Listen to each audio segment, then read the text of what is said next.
Bonjour, bienvenue dans notre programme S'accomplir. C'est une émission où nous recevons pour vous une dame exceptionnelle qui s'accomplit. Et j'aime recevoir les dames parce que je crois que Dieu a placé quelque chose de particulier en elles. Et aujourd'hui, nous recevons pour vous Madame Mireille Nsoki. Bonjour. Bonjour, pasteur. En tout cas, nous sommes vraiment dans la joie de vous recevoir. Je suis aussi dans la joie.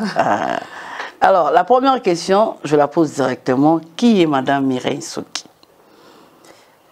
À cette question, je crois que je ne suis pas à la première fois que cette question m'a été posée. Et chaque fois que cette question m'est posée, je commence par ma vraie identité. Alors, Mireille Nsoki est une fille de Dieu. Et elle est une épouse. Elle est mère de 3 enfants. Et elle est banquière.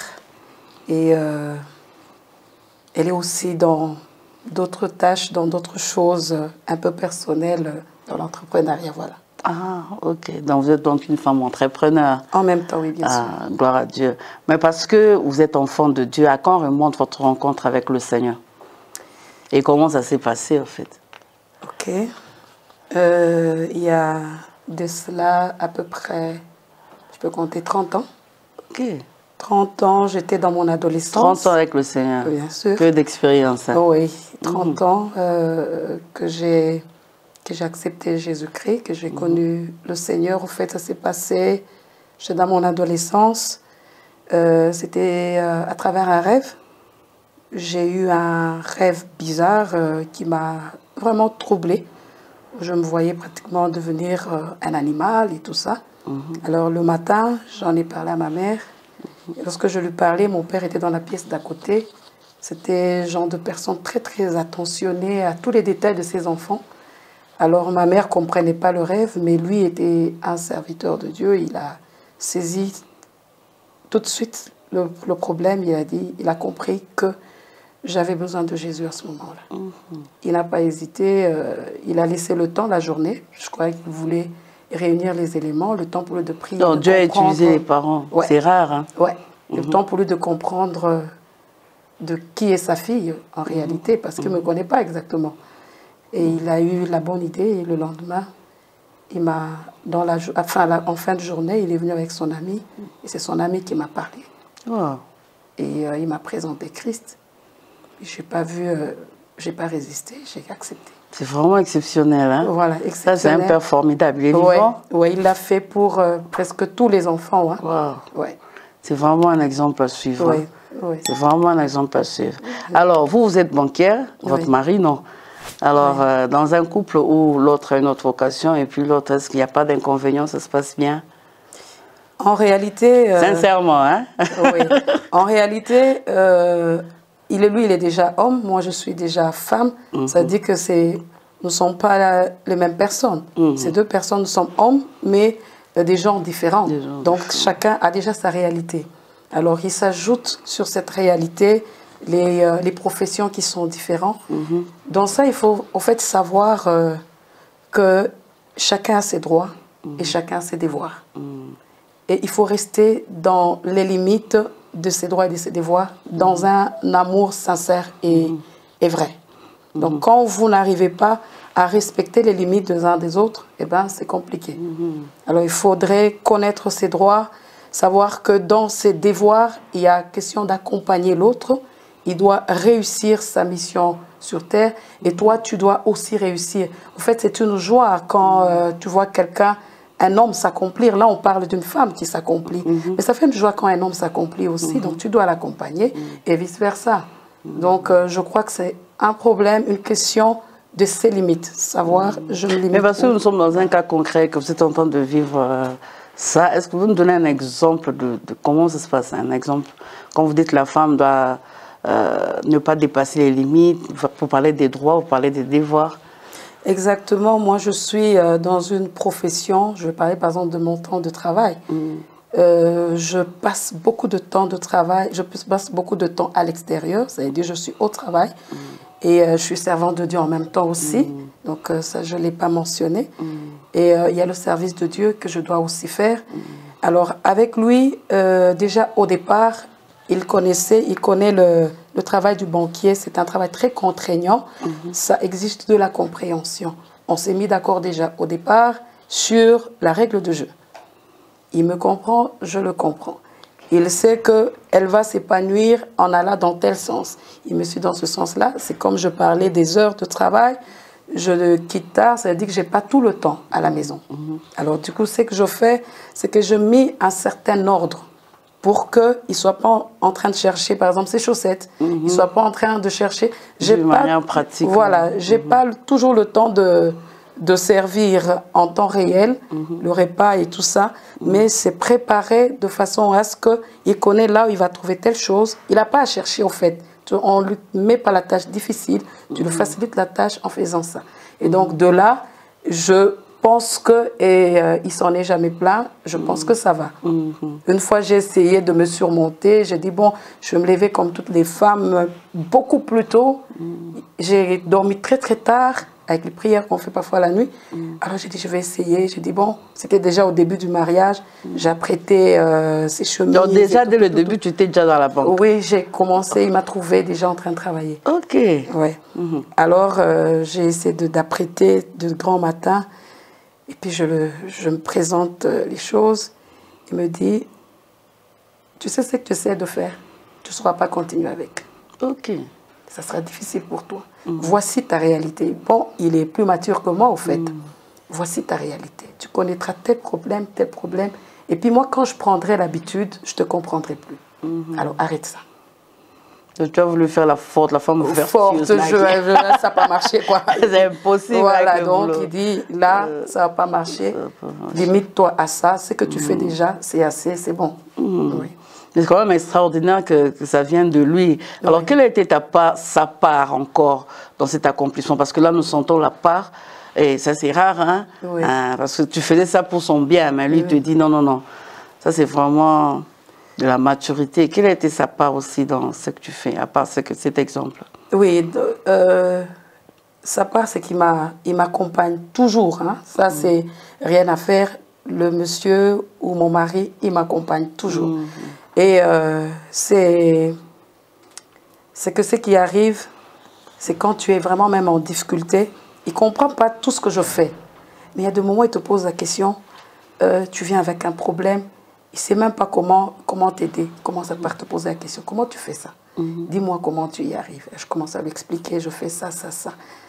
OK? Et ça demande quoi pour faire mieux que ça? Je lui dis, bon, moi je vois pas beaucoup.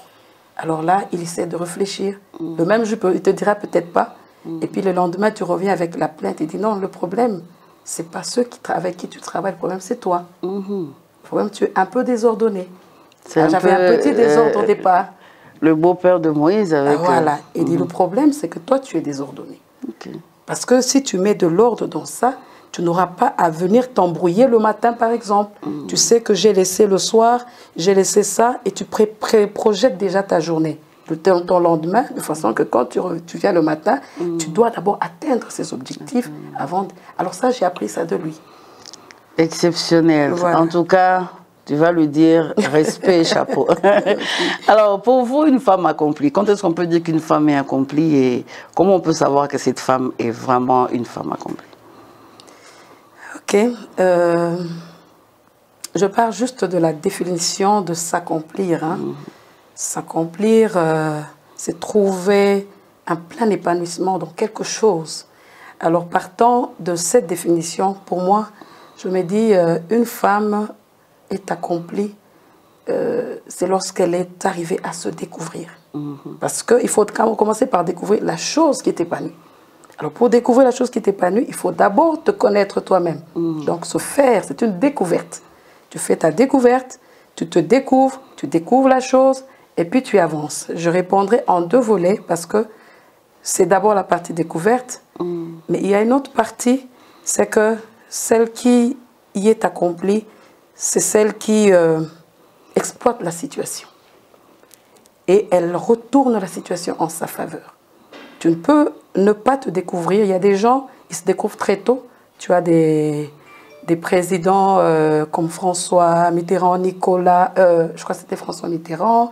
tu as Charles de Gaulle. Ce sont des présidents qui savaient déjà, je crois qu'il y a François Hollande, déjà à l'âge de 15 ans, il dit « je serai président ».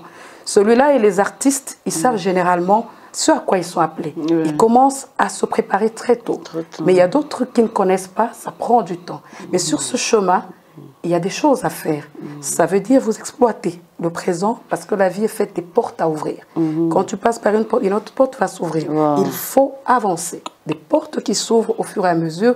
Et donc, du coup, je dis, il faut exploiter la situation et la tourner en ta faveur.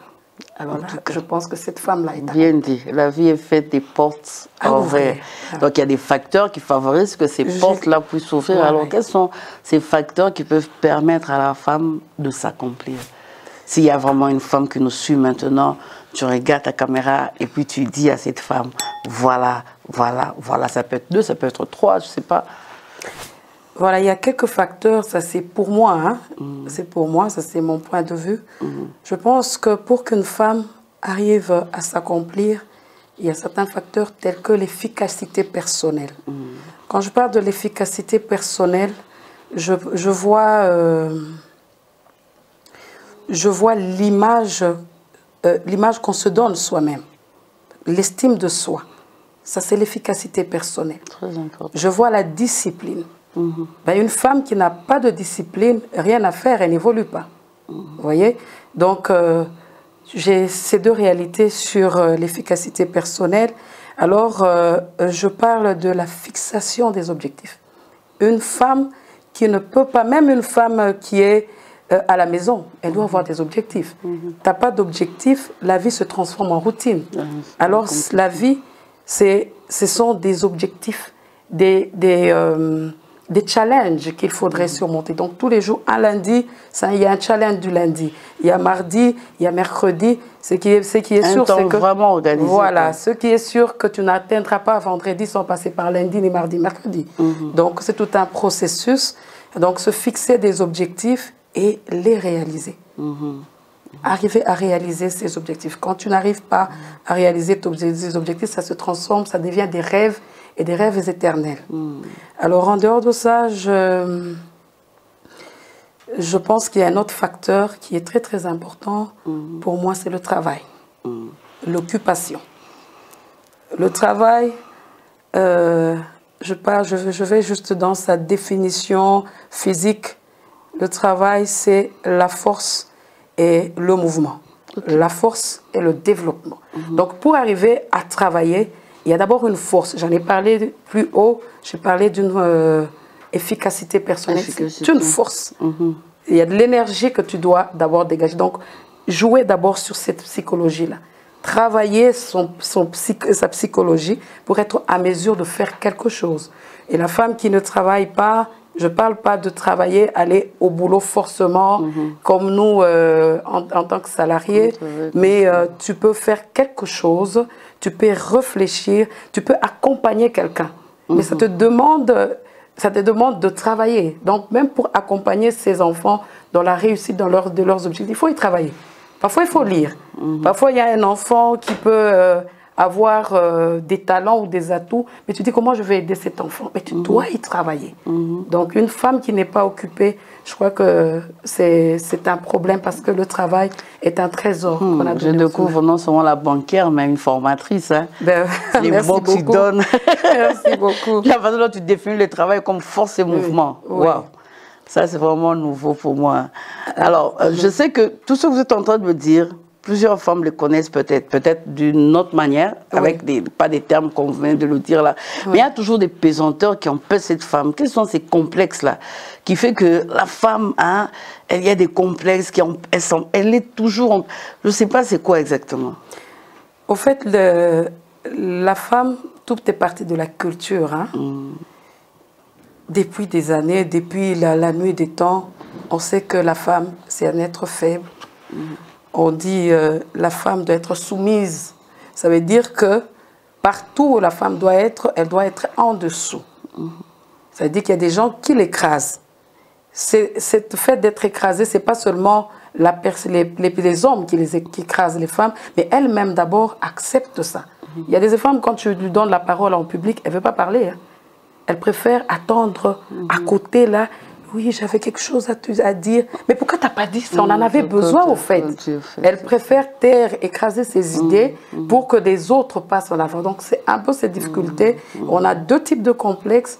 Tu as le complexe d'infériorité, et c'est celui-là, parce que elle a un problème avec elle-même, elle a une image, elle a une mauvaise image d'elle-même. Peut-être un passé difficile. Voilà, aussi. elle a un passé difficile où elle est formée comme ça. Donc, elle a une éducation telle que elle ne doit pas paraître en public. Il y a des éducations, il y a des religions aussi comme ça, qui jouent ce mauvais rôle et tout ça. Alors, c'est un peu ça. Alors, tu as les deux types de complexes. Tu as le complexe d'infériorité et tu as de l'autre côté les complexes de supériorité. Il y a ces femmes qui, lorsque elles, au lieu de vouloir être la femme utile, la femme travailleuse, la femme qu'il faut, mais c'est la femme qui veut écraser, elle veut vous montrer que moi je connais, alors elle s'y prend, en voulant s'y prendre, elle s'y prend mal. Alors elle écrase les gens, elle est désagréable, elle ne respecte pas les gens parce qu'elle pense que moi, ce que je dois faire, je dois commander. Je dois, oui, tu diriges des gens, mais tu n'es pas Dieu, quoi. Voilà, c'est ça un peu les deux difficultés. Il faut savoir gérer les deux et éviter toutes sortes de complexes. Alors, on rentre vraiment vers vous cette fois-ci. Est-ce que vous pouvez identifier les moments clés de votre... Vous aimez ce que vous faites en tant que banquière? Vous aimez ça, vous vous accomplissez? Oui, bien Alors, sûr. qu'est-ce qui vous a poussé vraiment à vous lancer dans cette carrière? Me pousser, c'est la réalité du pays. La loi de l'offre et de la demande. On sait qu'il y a beaucoup de demandeurs d'emploi, il y a peu d'emplois. Alors, c'était pas quelque chose auquel j'avais vraiment pensé. Je rêvais à autre chose. Mes rêves, je me voyais en tant qu'avocate et tout ça, parce que je suis juriste de formation. Mais la réalité, c'est que tu te dis, quand tu finis, tu es d'abord stagiaire, tu n'as pas d'argent, tu dois attendre. Et j'étais orpheline de père, donc déjà pour payer les études, c'était un peu difficile. Du coup, je devrais chercher une indépendance. Et être indépendant, ça veut dire aller chercher du travail. Et donc, le premier travail qui s'est présenté à moi, c'était une banque. C'est vraiment la grâce de Dieu, hein, parce que nous voyons aujourd'hui des gens qui terminent et puis bon, il fait l'échange de monnaie et tout ça. Bon, ça, c'est une autre parenthèse. Il y a la grâce. Ouais, vraiment la grâce de Dieu. Il y a une grâce que j'ai héritée, oui, voilà. Alors, quand vous regardez votre vie en arrière, quelle est votre plus grande source de fierté? Vous vous dites, waouh, j'avais raison de faire ce que je suis en train de faire. Je peux répondre la question. Je vais essayer de répondre la manière dont vous l'avez comprise. Oui. Il n'y a pas de problème, il n'y a pas de souci. Donc, je me dis déjà, sur le plan de la vie, la plus grande source de fierté pour moi, c'est d'avoir connu d'abord le Seigneur Jésus-Christ, de l'avoir rencontré. Ça, c'est la plus grande source parce que c'est de ça que découle tout ce que je suis. Alors, la deuxième source, c'est que par rapport à ce que je fais en tant que servante de Dieu, c'est que j'apporte l'évangile et je peux changer des gens. Je peux vider le camp de l'ennemi, le camp de Satan, j'apporte, les gens changent. Et j'ai vraiment, c'est la plus grande joie. Je n'ai pas une plus grande joie que lorsque je commence à faire la prière d'acceptation avec quelqu'un. Ça, c'est le moment où, je sais pas, je suis vraiment aux anges, quoi. Alors, à part ça, c'est sur le plan professionnel. Ce que j'aime et ce qui fait ma fierté, c'est d'avoir emmené des gens qui étaient au début de leur carrière, qui étaient peut-être des personnes perdues par rapport à la carrière. Et aujourd'hui, je les ai formés, je les ai encadrés. Ils sont devenus des personnes hautement placées, des personnes qui s'en sortent dans la vie. Et ça me fait beaucoup de fierté. Donc, deux rôles en même temps, vous frappez là-bas et puis... En tout cas, gloire à Dieu. Un homme qui te regarde peut-être aujourd'hui se dit, voilà cette femme insoumise. Ouais, c'est une question pertinente parce qu'on se dit que si tu laisses ta femme travailler, là vraiment tu l'as complètement exposée. Alors, quelles sont les tentations là dans le milieu de la banque en tant que femme? Oui, en fait, les tentations sont, je crois qu'à 3 niveaux. Hein. Tu as une relation avec des collègues, ok? Si tu ne crains pas Dieu, il y a toujours des des personnes mal intentionnées et tout ça, qui ne mettent pas de limite entre une femme mariée et une femme célibataire, eux, déjà l'ambiance là. Voilà, attaquer. Tu as ça et auquel tu dois faire face. Et tu as la relation entre toi, l'employé, avec la clientèle. Parce que nous recevons une clientèle. La clientèle a beaucoup d'argent. Hein. Il y a des clients qui ont vraiment de l'argent.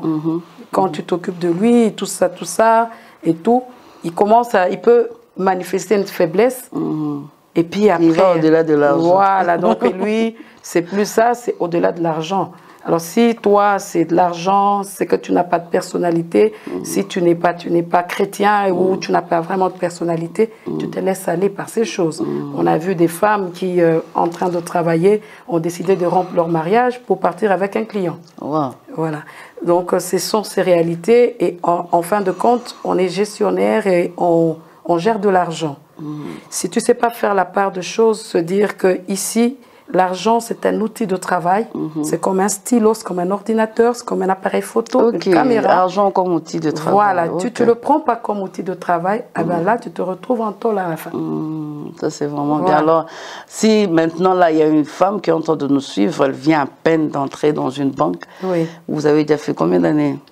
Vers la fin de l'année, j'aurai 20 ans. Waouh, 20 ans. Oui. Alors, elle fait face à beaucoup de difficultés. Elle a peut-être 6 mois. Qu'est-ce que tu peux lui dire pour qu'elle puisse vraiment tenir comme vous? Il faut d'abord, la première chose, c'est que cultiver cet esprit d'intégrité.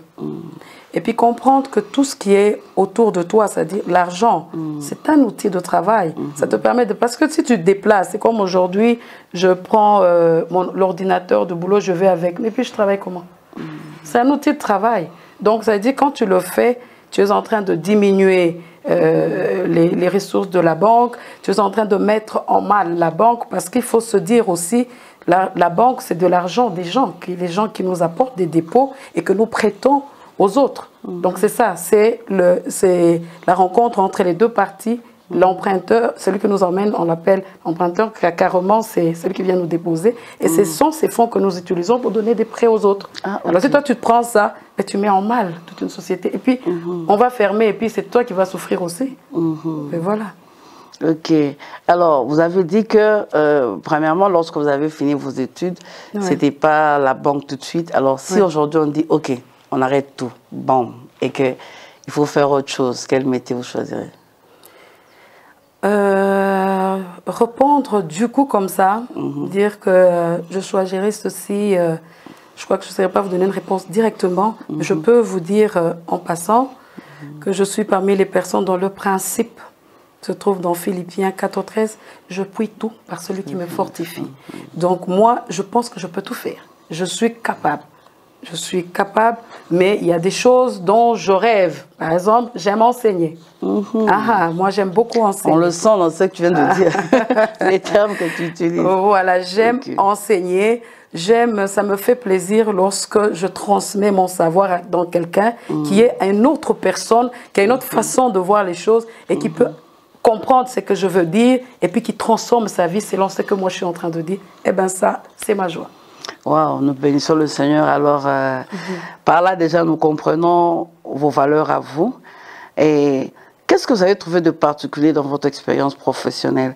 Y a-t-il une expérience, par exemple, c'est vrai qu'on n'allait pas dire ici que vous étiez tenté par l'argent, mais bon, quelle expérience on peut retenir, quelque chose de particulier pendant votre parcours, tu dis en tout cas, je ne sais pas. Ok. 20 ans, c'est beaucoup. Oui, 20 ans, je peux parler d'un début, dans le début de ma carrière. Et ce sont les choses auxquelles vraiment, même quand je suis en train, je conseille les collègues, ceux qui commencent au début, je leur parle de la connaissance.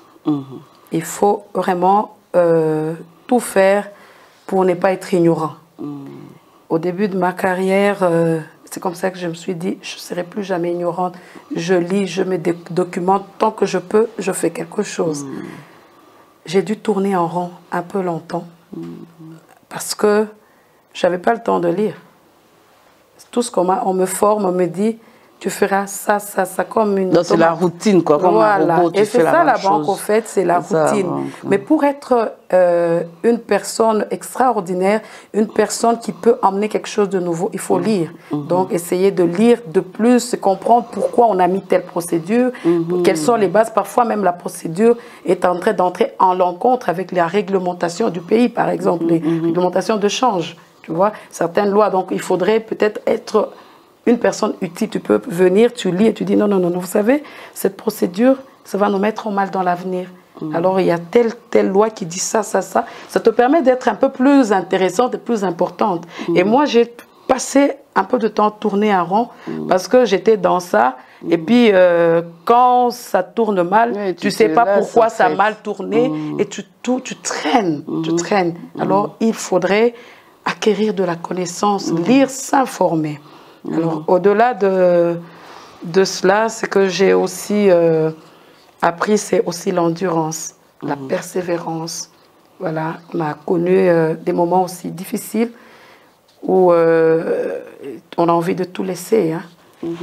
Et c'est la persévérance, on a dû persévérer, on a dû tenir. Et ce que j'ai aussi retenu, et j'ai gardé ça jusqu'aujourd'hui, c'est ce que Dieu me dit.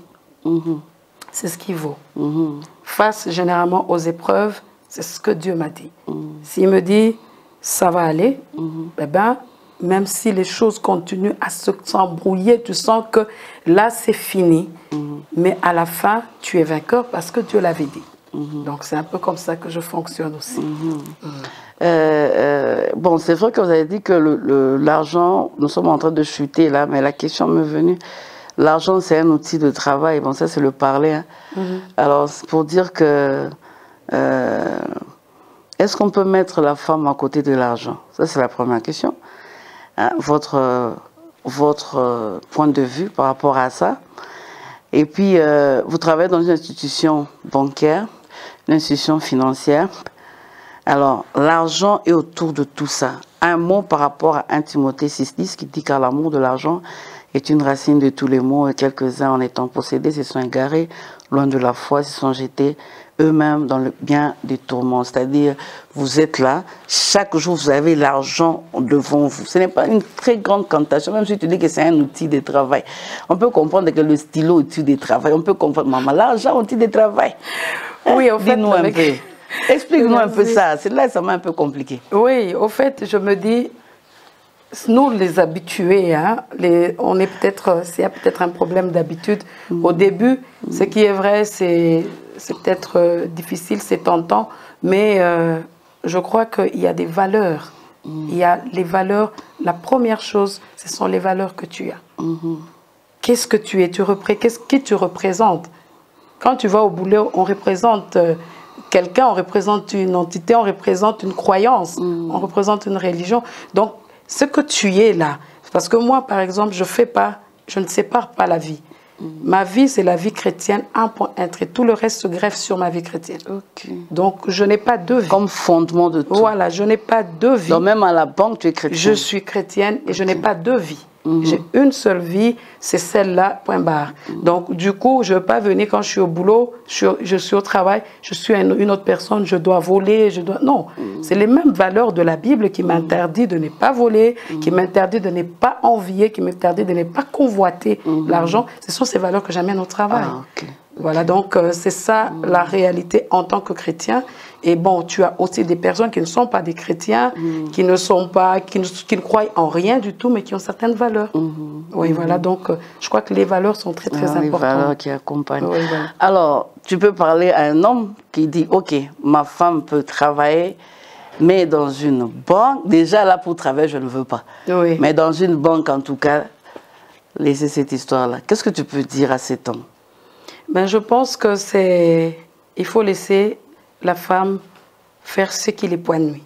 Donc, si la femme, depuis sa jeunesse ou après l'université ou je ne sais pas comment, elle rêve de travailler dans une banque, eh bien, la banque, elle est très bonne, quoi. C'est une bonne profession. Donc, il faut laisser la personne jouir, elle apprend généralement, il y a des réalités qu'on vit. Moi, j'ai fait le droit, je n'ai pas fait la banque, mais il y a des choses que j'ai apprises et ça m'a beaucoup épanoui. Donc, qu'on laisse la femme faire ce que son cœur voudrait faire. Il faudrait l'accompagner, l'appuyer. Il n'y a rien d'autre, il n'y a rien qui se passe là-bas. Si vous connaissez votre femme, vous avez confiance en votre vraiment, femme. Il dit tout, voilà. pas la banque. Voilà. non, la banque, c'est vraiment une très, très bonne institution. Il faut essayer.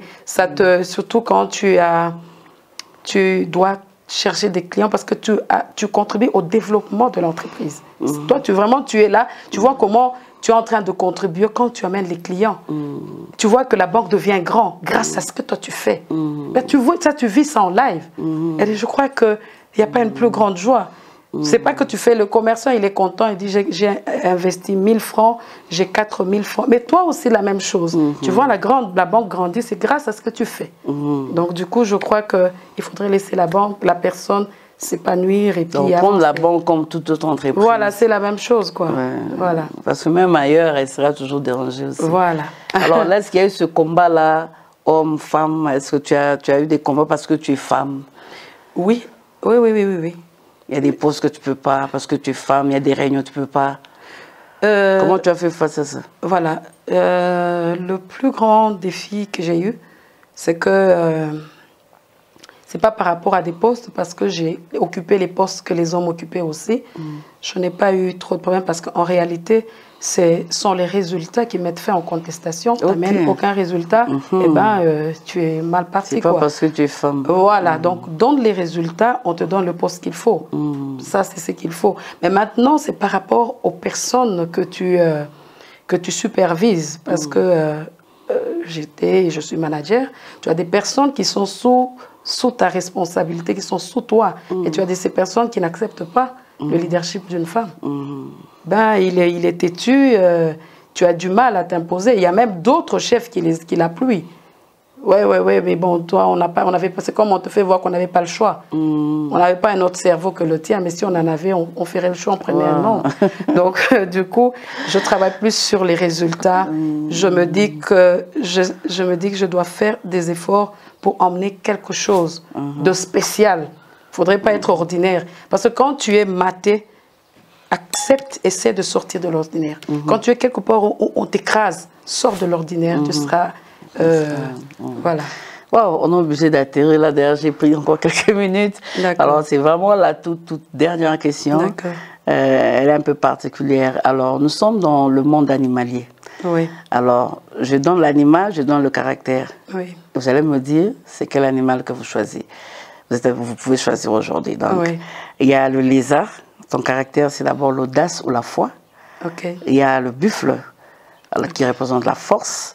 Il y a la fourmi qui représente la discipline, le travail, la solidarité. Alors déjà, j'aime pas les reptiles. Lézard, buffle, fourmi. Alors moi, je choisis la fourmi. Ça, c'est vraiment très bien dit, parce que vous avez vraiment... Alors, nous prions que Dieu vous aide, que Dieu vous accompagne encore. Et nous étions vraiment très heureux de vous recevoir sur notre plateau. Et je crois qu'une femme a été bénie, et un homme aussi est boosté. Alors, merci beaucoup, chers téléspectateurs. Nous avons reçu pour vous Madame Mireille Soki, qui est banquière. Maintenant, on prend maintenant les gens qui sont dans le professionnel, quoi, pour dire qu'elle s'est accomplie, elle est mariée, elle a 3 enfants et elle nous a tellement bénis aujourd'hui. Et je crois que cette vidéo va non seulement te bénir toi, mais bénir aussi tes proches. Alors restez scotchés et que mon Dieu vous bénisse.